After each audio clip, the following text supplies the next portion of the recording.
여러분은 자비하면 어떤 것이 생각나세요?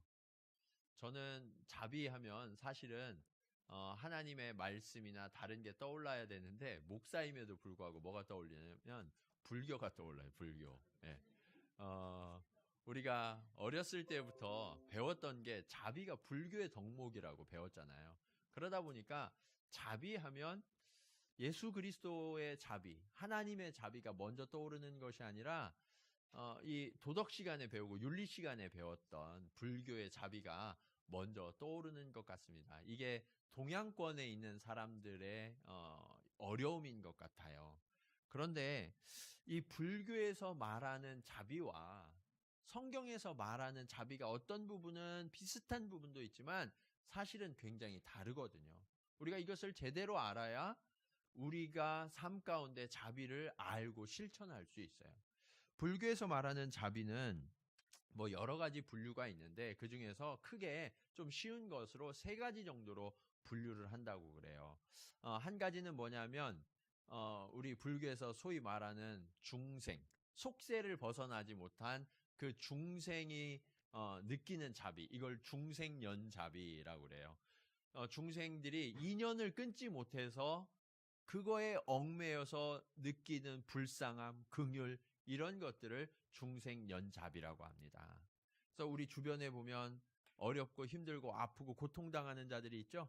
예, 그 인연 때문에 슬퍼하는 거예요. 아파하는 거예요. 그래서 이걸 벗어나지 못하니까 어쩔 수 없이 아파하고 고통하는 거. 이것이 중생연잡이에요.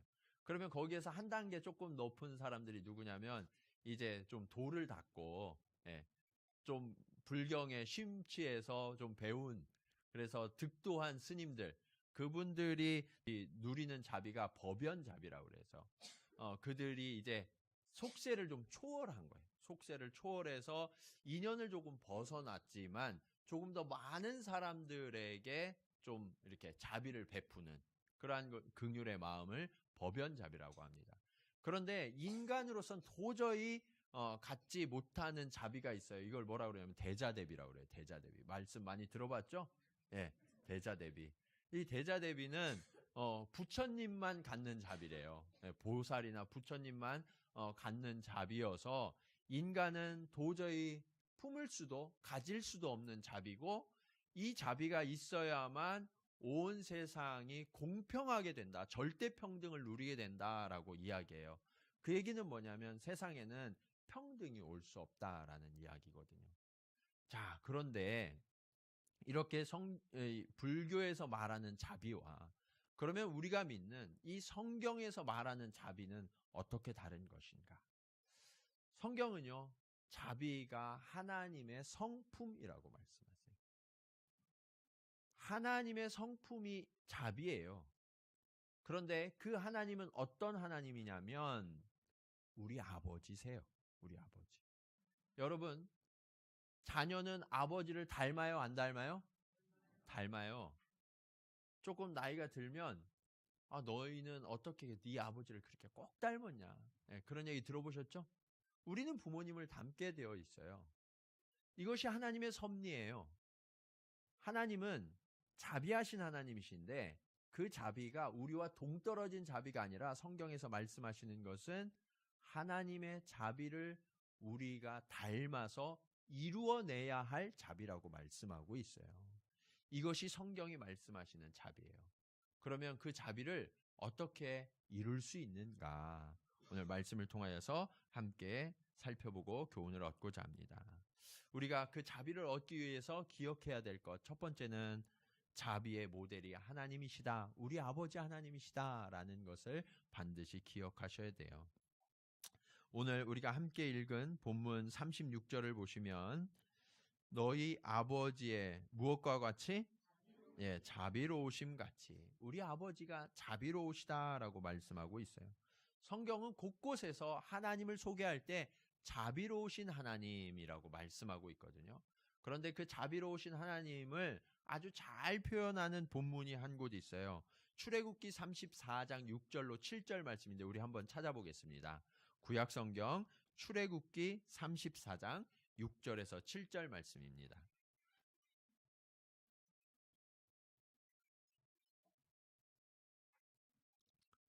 출애굽기 34장 6절에서 7절 말씀 다 찾으셨으면 우리 한 목소리로 함께 읽겠습니다. 시작.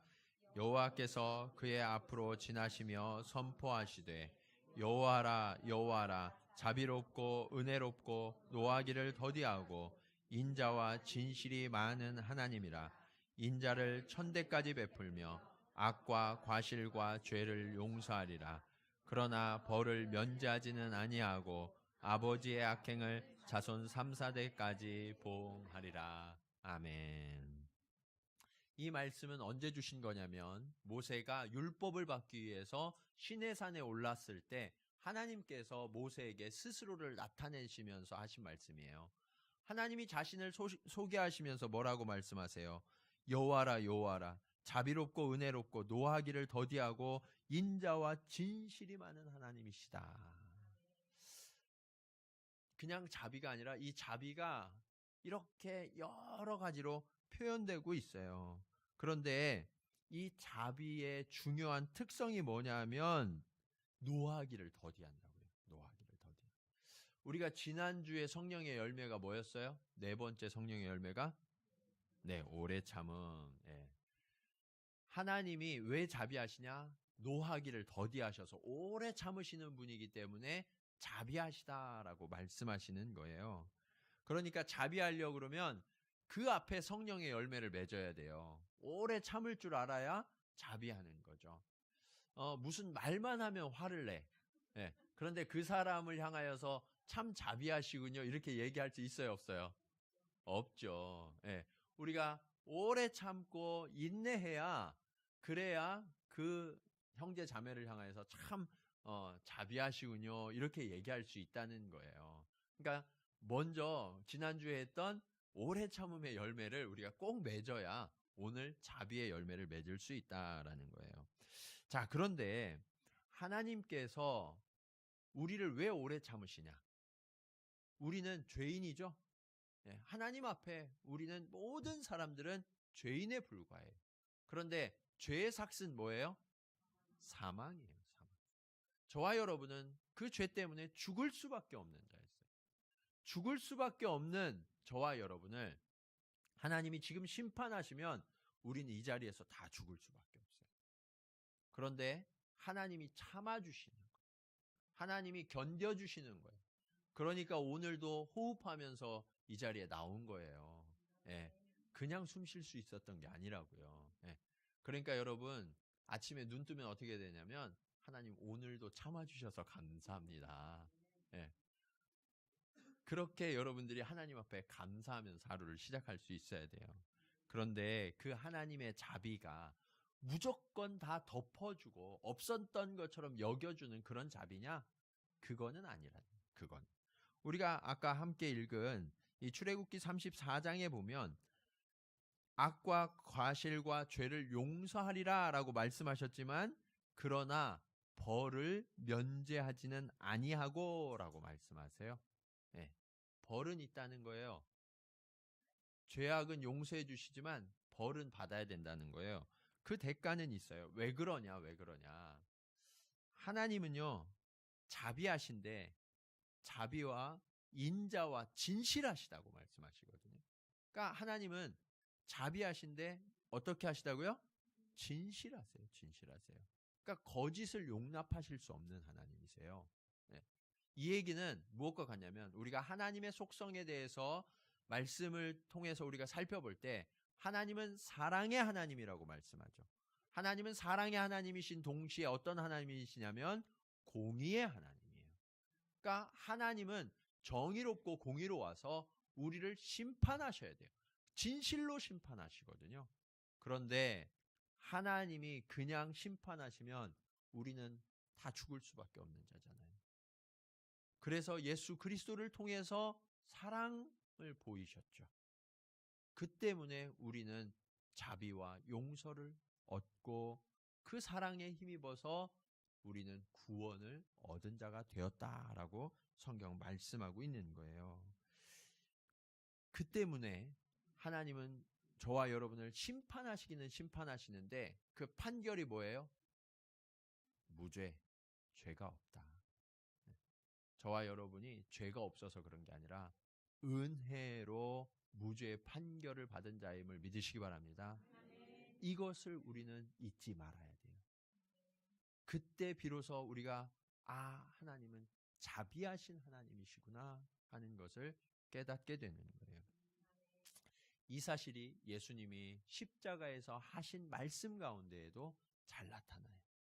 십자가에서 하신 말씀 7가지 중에 첫 번째 말씀이 뭐냐면 자신을 향하여서 못 박고 침뱉고 모욕하는 자들을 향하여 하나님 아버지께 기도하죠.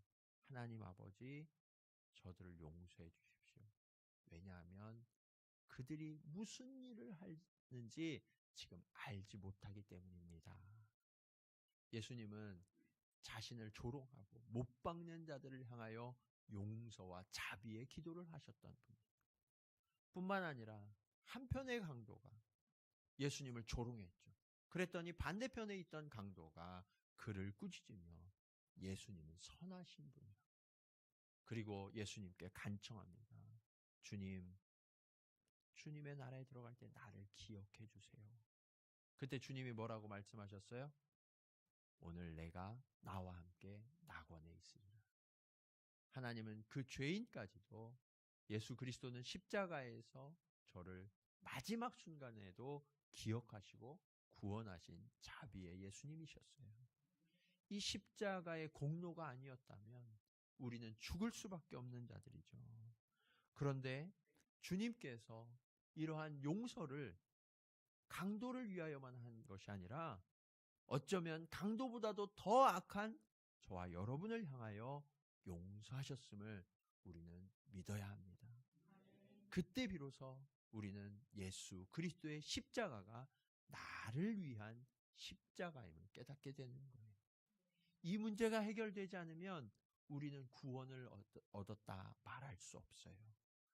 그런데 그 하나님 아버지, 자비하신 하나님을 믿는 저와 여러분에게 당연히 주어지는 의무가 있어요. 그것이 36절의 하반절이에요. 너희 아버지의 자비로우심 같이 너희도 어떻게 되라? 자비로운 자가 되라. 이건 명령이죠. 우리 마음대로 나는 오늘은 자비하지 않고 싶어. 오늘은 자비할 수가 없어. 이렇게 선택할 수 있어요, 없어요? 없어요. 저와 여러분은 늘 자비로워야 돼요. 이건 하나님의 명령이에요. 나의 선택사항이 아니라고요. 자, 그런데 자비하라고 주님이 명령하셨는데 그러면 우리는 어떻게 자비할 수 있는가? 그것이 오늘 말씀의 두 번째 교훈이에요. 자비는 선한 영향력입니다. 성경은 자비가 우리 스스로, 우리 속에서 나오는 게 아니라고 말씀하고 있죠. 하나님으로부터 받은 자비예요. 성령의 열매예요. 그 성령의 열매가 우리 안에 맺어져서 그 은혜가 충만해지면 우리 주변, 우리 형제 자매들에게 자비를 베풀 수 있다라는 거예요. 그런데 이 자비는요, 누구에게 베푸는 거냐면 내 옆에 형제 자매에게 베푸는 거예요. 옆에 형제 자매들 한번 쳐다보세요. 네. 그 형제 자매들에게 자비를 베푸셔야 된다고요. 자비는 하나님께 베푸는 게 아니에요. 사랑은 하나님께 드리는 거지만 자비는 내 옆에 형제 자매들, 내 눈에 보이는 사람들을 향하여서 자비를 베풀어야 돼요. 자, 구약 시대의 고대 근동의 법은 어떤 법이었느냐? 눈에는 눈, 이에는 이였어요. 눈에는 눈, 이에는 이면 저 사람이 내 눈을 때렸어요. 그럼 내가 어떻게 해야 돼요? 나도 눈을 때려야 돼요. 저 사람이 실수로 내 이빨을 부러뜨렸어요. 그럼 나도 어떻게 해야 돼요? 이빨을 부러뜨려야만 하는 거예요. 자, 그런데 문제는 뭐냐면 저 사람이 나를 한 대 때렸어. 그러면 나는 몇 대 때리고 싶어요? 그래도 착한 거예요. 2대 때린다고 하시는 분들은. 5대를 때려도 분이 안 풀리는 분들이 계시거든요. 이것이 사람 마음의 본성이에요.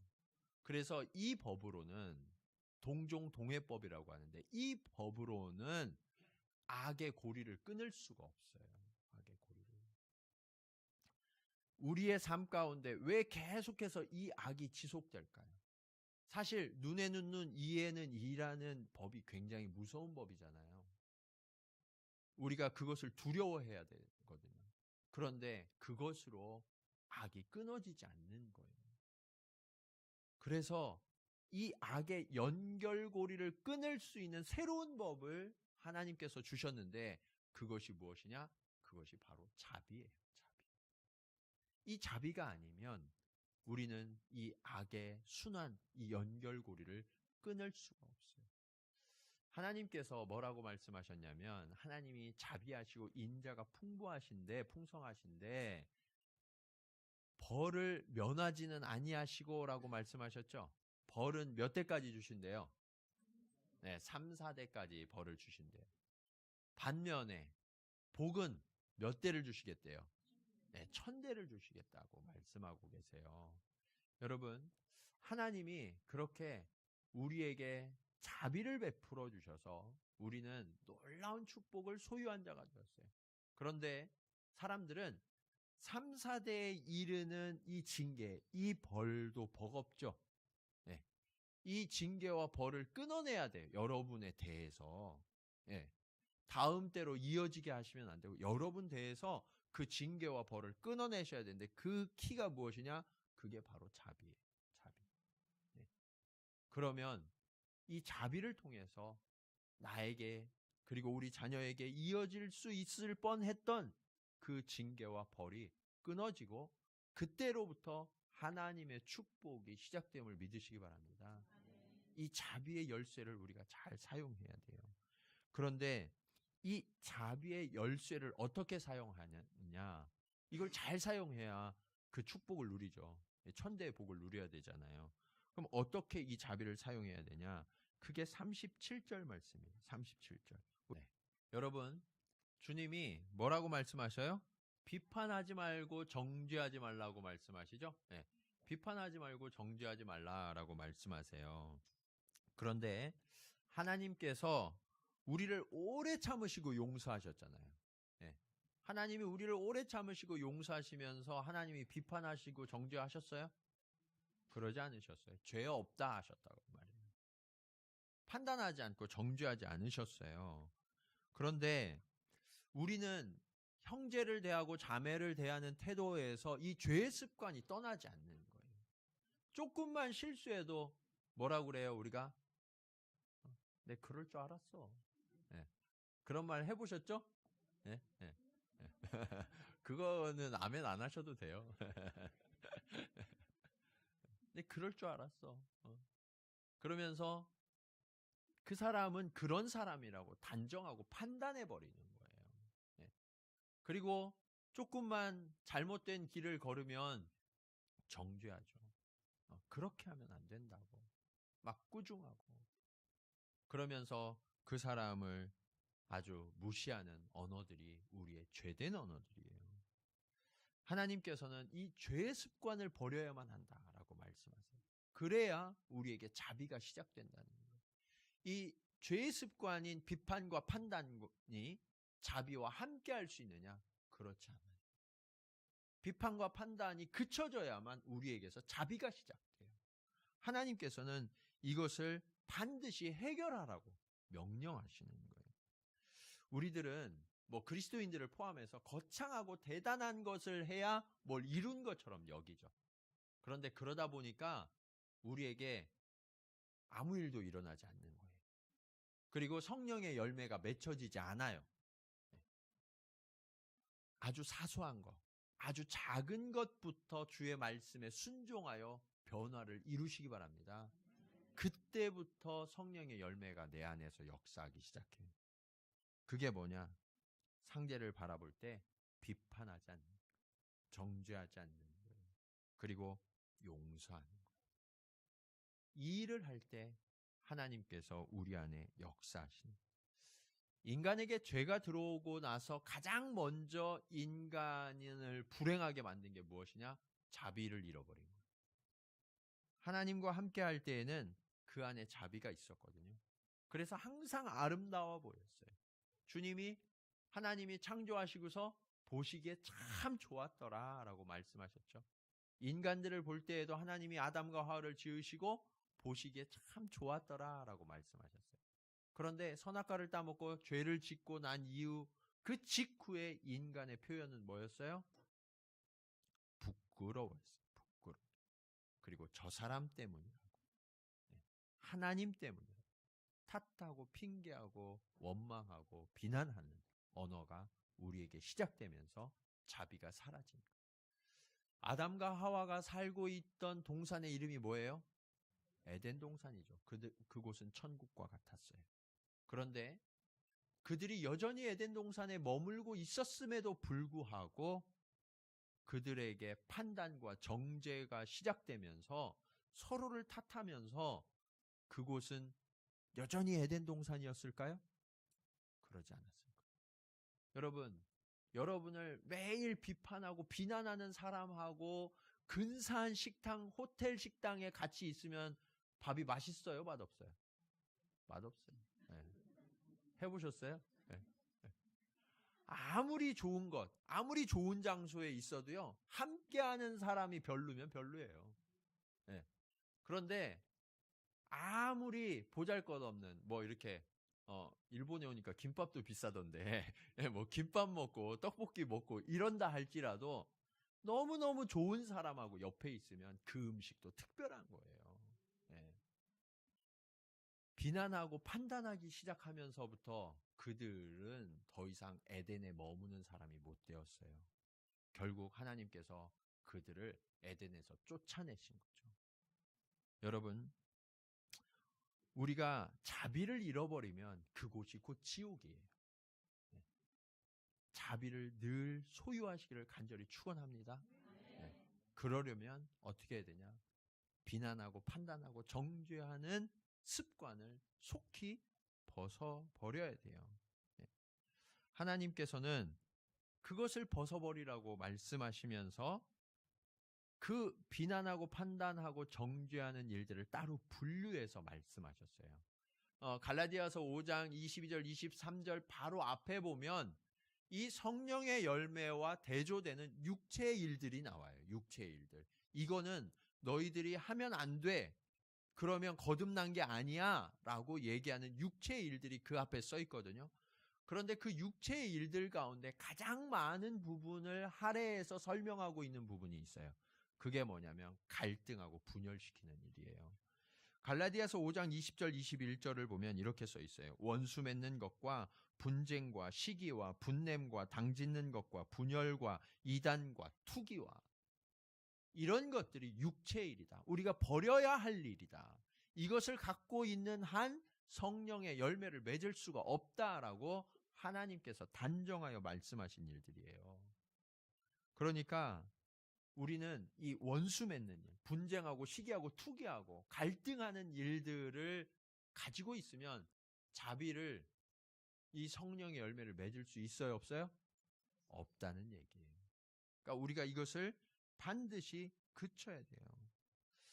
반면에 성령의 열매는 이러한 분열시키는 일들, 이것을 오랫동안 참고 인자를 베푸는 자비하는 거예요. 나에게 좀 악한 말을 하고 나에게 실수하고 나에게 어려운 일들을 만들어내는 그런 사람들을 어떻게 해야 된다고요? 오래 참아야 돼요. 오래 참으세요. 예. 이 오래 참는 거에 대해서 우리가 지난주에 살펴봤잖아요. 근데 이 하나님께서 오래 참는 것 그리고 자비가 무엇인지를 잘 보여주는 말씀을 해주신 적이 있어요. 예수님께서 마태복음 18장에 나오는 이야기인데 이 마태복음 18장에는 1만 달란트를 탕감받은 종의 이야기가 나와요. 신앙생활 하시는 분들은 이 이야기를 잘 들어서 아시죠? 그런데 이 1만 달란트 탕감받은 종의 이야기를 누구에게 해주신 거냐? 베드로에게 해주신 이야기. 베드로. 왜냐하면 베드로가 그랬거든요. 주님, 내가 7번쯤 용서하면 어떨까요? 왜요? 율법에는 3번 용서하면 잘하는 거라고 그랬거든요. 그런데 베드로는 7번을 용서한다고 그랬으니까 그거보다 배도 더 되잖아요. 그러니까 아주 자랑스럽게 주님 앞에 내가 7번은 용서하겠습니다 라고 이야기한 거예요. 그런데 주님이 베드로를 향하여 뭐라고 말씀하셨어요? 7번으로 안 되고 70번에 7번이라도 용서해라. 그러니까 또 어떤 분들은 꼭 그래 77에 49, 490번 용서하면 되는 거예요. 그러니까 세는 분들이 있어요. 그게 아니라 무한정 용서하라는 말씀이시죠. 그 이야기를 하시면서 왜 용서해야 되는지에 대해서 가르쳐 주신 게 1만 달란트 빚진 종을 탕감한 그 비유의 이야기예요. 이 이야기는 이렇습니다. 한 임금이 종들과 결산을 해요. 네. 연말이 되어서 결산을 해보니까 그 중에 한 종이 1만 달란트를 빚졌어요. 네, 여러분들은 1만 달란트가 어느 정도인지 뭐 감이 안 오실 수도 있는데 1만 달란트를 빚졌는데 도저히 갚을 수가 없어요. 그래서 임금이 뭐라 그러냐면 처음에는 너 내 노예가 돼. 너의 아내와 네 자식들 다 노예가 되고 네 소유를 다 팔아서 갚아라고 하니까 이 종이 무릎 꿇고 싹싹 빌면서 제가 반드시 갚겠습니다. 저를 용서해 주세요라고 이야기했거든요. 시간을 좀 더 달라고. 그런데 그렇게 해도 도저히 갚을 수 없는 금액이었어요. 왜냐하면 1만 달란트는 6천만 데나리온이거든요. 근데 한 데나리온이 장정 한 명의 하루 품삯이에요. 그러면 제가 계산을 해봤어요. 6천만 데나리온, 1만 달란트는 어느 정도 일해야 갚을 수 있는가? 16만 년이라면 갚을 수 있어요. 16만 4,300 며칠 이렇게 돼요. 네. 한 푼도 안 쓰고 16만 년 동안 계속 일해서 모으면 갚을 수 있는 금액, 이게 1만 달란트예요. 지금 아무것도 없는 종이 무슨 수로 1만 달란트를 갚을 수 있어요? 갚을 수 없죠. 임금이 그 사실을 알았어요. 그래서 어떻게 했냐? 탕감해 줬어. 너 빚 없어. 그러면서 완전히 탕감해 준 거예요. 이 종이 기쁠까요? 안 기쁠까요? 네, 기뻤어요. 너무 기뻤어요. 감사했어요. 그런데 문제가 있었어요. 길을 가는데 나에게 100데나리온 빚진 자를 만난 거예요. 100데나리온. 그 100데나리온 빚진 자를 향하여서 빚을 갚으라고 하니까 지금 내가 없다고 무릎 꿇고 애원을 해요. 시간을 주면 내가 좀 갚겠다. 그런데 이 사람이 어떻게 했어요?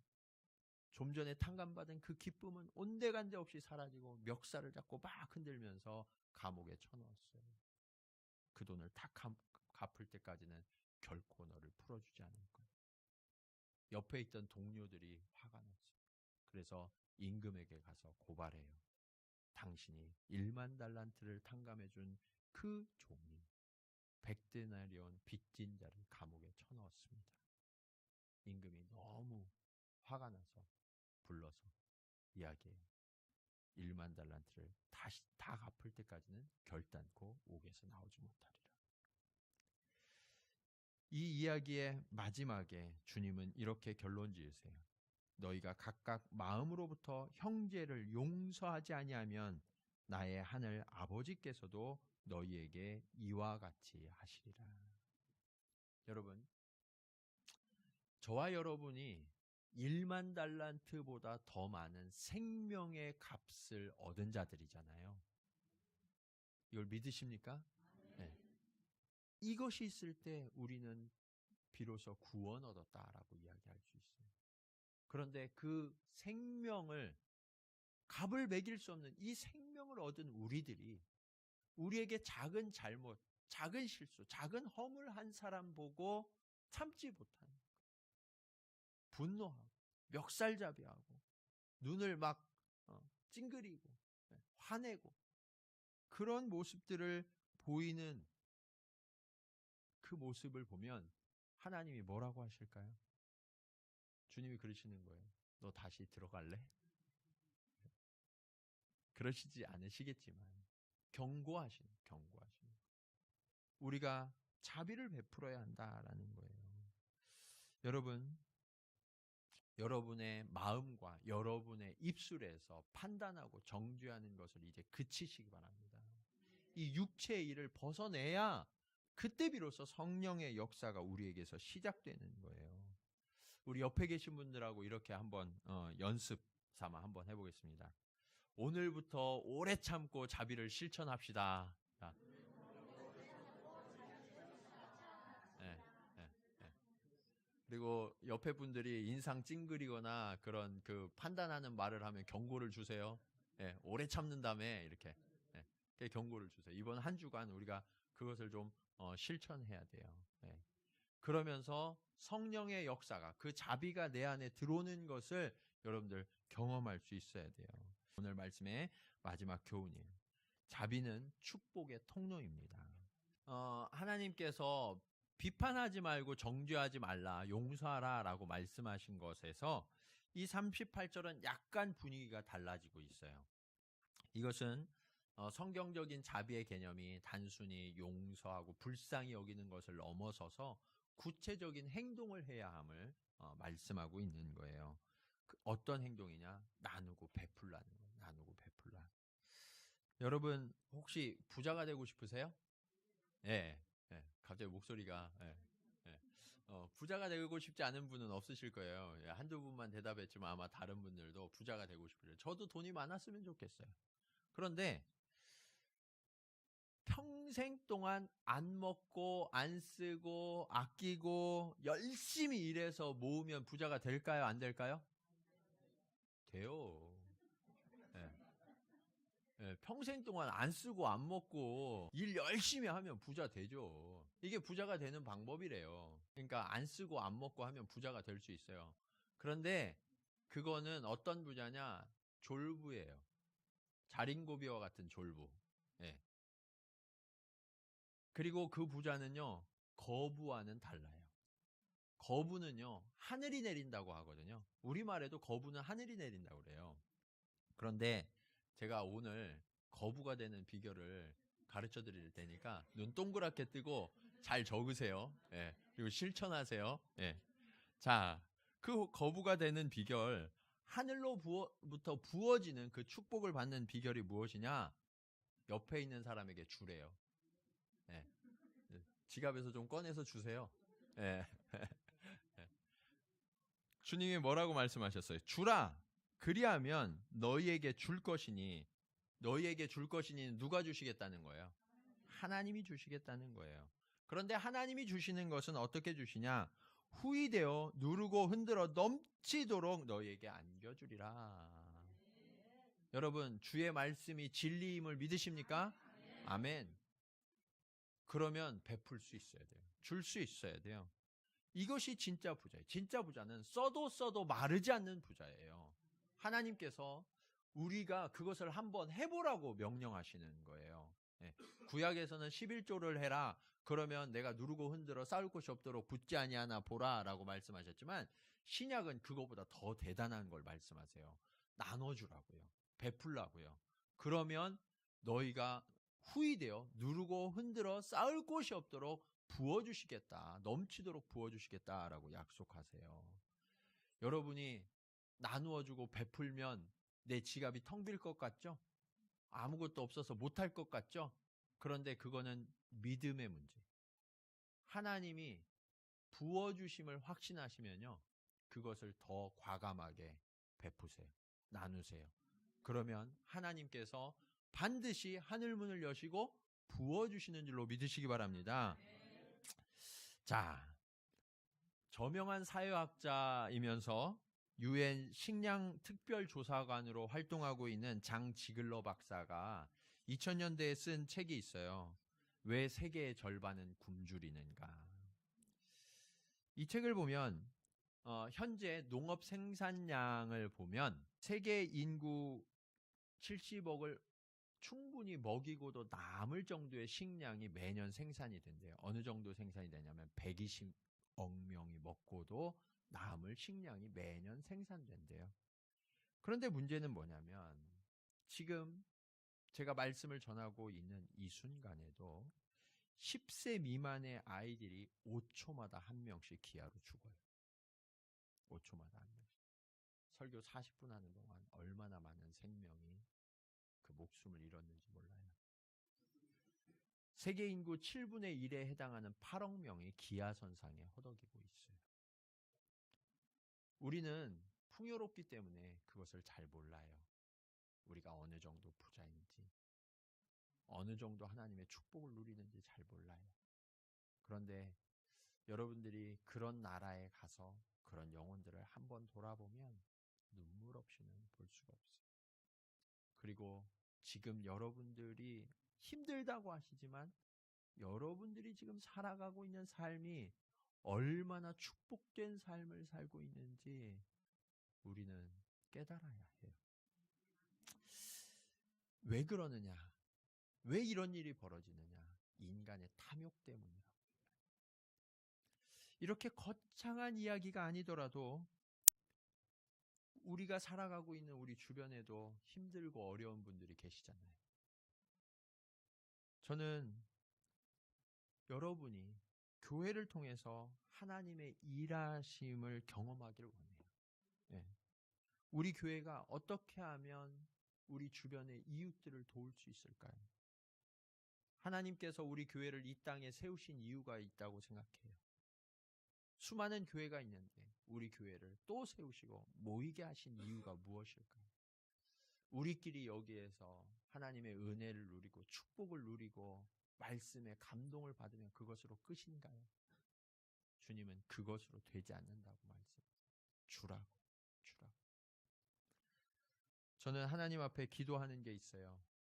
어떤 거냐면 하나님이 우리 교회를 축복해 주셔서 우리 교회 예산의 50% 정도를 선교와 구제를 통해서 사용할 수 있었으면 하는 바람이 있어요. 재직회에서는 제가 이 이야기를 몇 번 나눴었는데 우리 성도들도 그런 마음을 가지셨으면 좋겠어요. 하나님께서는 우리에게 왜 축복을 부어주시냐? 그것을 나누라고 부어주시는 거예요. 우리가 그것을 소유하기 위해서 갖는 게 아니에요. 교회는요, 이익 집단이 아니에요. 우리가 이곳에서 하나님을 의지하고 하나님이 우리에게 부어주시는 것을 세상 가운데 나누는 것을 보여주는 통로로 하나님이 교회를 세우셨음을 믿으시기 바랍니다. 그리고 교회가 이것을 하는 것을 볼 때 그 교회에 속한 성도들이 내가 지갑을 열어서 나누고 베풀어도 내 지갑이 마르지 않는구나 하는 것을 보게 되는 거예요. 교회와 그 교회 공동체에 속한 모든 성도들이 이렇게 우리에게 주신 것들을 가지고 세상을 섬기고 세상을 먹이는 나라를 이루어갈 때 그 땅이 하나님의 나라로 변하게 되는 거예요. 복음은 사랑이죠. 그런데 그 사랑을 느낄 수 있는 방법이 무엇일까요? 세상 사람들이 어떻게 예수 그리스도가 사랑이라는 것을 알 수 있을까요? 우리의 베품과 나눔을 통해서만 세상은 사랑을 배우게 돼요. 여러분, 우리 교회는 이번 달부터 섬김을 좀 구체적으로 실현하기 위해서 애쓰고 있습니다. 이번 달부터 스리랑카에 고아원과 어려운 아이들에게 장학금을 주는 그런 선교 후원을 시작해요. 이건 선교 후원이에요. 그리고 구제를 시작하려고 구제 대상을 찾고 있어요. 우리 재직들과 몇 달 동안 논의를 했는데 아직 마땅한 대상을 찾지 못했어요. 하나님께서 우리 교회를 이곳에 세우셨기 때문에 저는 이 지역에 있는 분들 중에 좀 어려운 분들이나 어려운 기관을 돕기를 원하고 기도하고 있어요. 그래서 여러분들이 혹시 그런 분들을 아시면 추천해 주시기 바랍니다. 그래서 우리 교회가 이곳에 세워진 이유를 섬김을 통해서 실현해 가야 돼요. 우리 교회가 그런 일을 할 때 그때 비로소 교회가 교회다워지는 거예요. 하나님께서는 우리와 함께 하시죠. 자비하신 아버지 하나님이 당신의 몸된 교회를 통하여서 자비를 펼쳐 행하시도록 우리가 순종하고 그 일을 적극적으로 행해야 되는 거예요. 저는 우리 교회도 물질이 넘쳤으면 좋겠어요. 근데 이 물질을 우리를 위해서 사용하는 것이 아니라 이 땅에 힘들고 가난하고 어려운 자들을 위해서 사용하는 교회가 되기를 원합니다. 성도들이 같은 마음으로 이것을 해주지 못하면 이룰 수가 없어요. 무엇보다도 우선순위가 주님의 사랑을 전하고 그리고 그 주님의 사랑을 나누는 그 일에 우리의 우선순위가 있기를 원합니다. 그런 교회가 될 수 있도록 여러분 기도해 주세요. 그리고 우리의 마음이 그곳으로부터 벗어나지 않도록 계속해서 권면해 주시고 또 함께 이 일을 위해서 기도해 주시기를 바랍니다. 에베소서 2장 7절은 이렇게 말씀하고 있어요. 이는 그리스도 예수 안에서 우리에게 자비하심으로써 그 은혜의 지극히 풍성함을 오는 여러 세대에 나타내려 하심이라. 주님은 그 자비가 이곳에만 머무는 것이 아니라 확산되어야 한다라고 말씀하고 계세요. 그리고 이 자비의 확산이 우리 세대뿐만 아니라 다음 세대에도 계속해서 이루어져야 한다라고 명령하고 계세요. 그 사명을 저와 여러분이 그리고 우리 교회가 받은 거예요. 이제 이 자비를 확산시키기 위해서 우리는 일해야 합니다. 일어나 나가야 돼요. 여러분이 교회를 통해서 자비를 실천해 보십시오. 그리고 이것이 안전하고 하나님의 축복의 통로임을 확신한다면 여러분의 삶 가운데에서도 얼마든지 베풀고 나누는 자비를 실천할 수 있는 성령의 열매를 풍성히 맺는 자가 돼요. 저는 이러한 실천을 통해서 우리 교회뿐만 아니라 여러분의 삶이 하나님의 누르고 흔들어 쌓을 곳이 없도록 부어주시는 그러한 축복의 통로가 되기를 주님의 이름으로 간절히 축원합니다.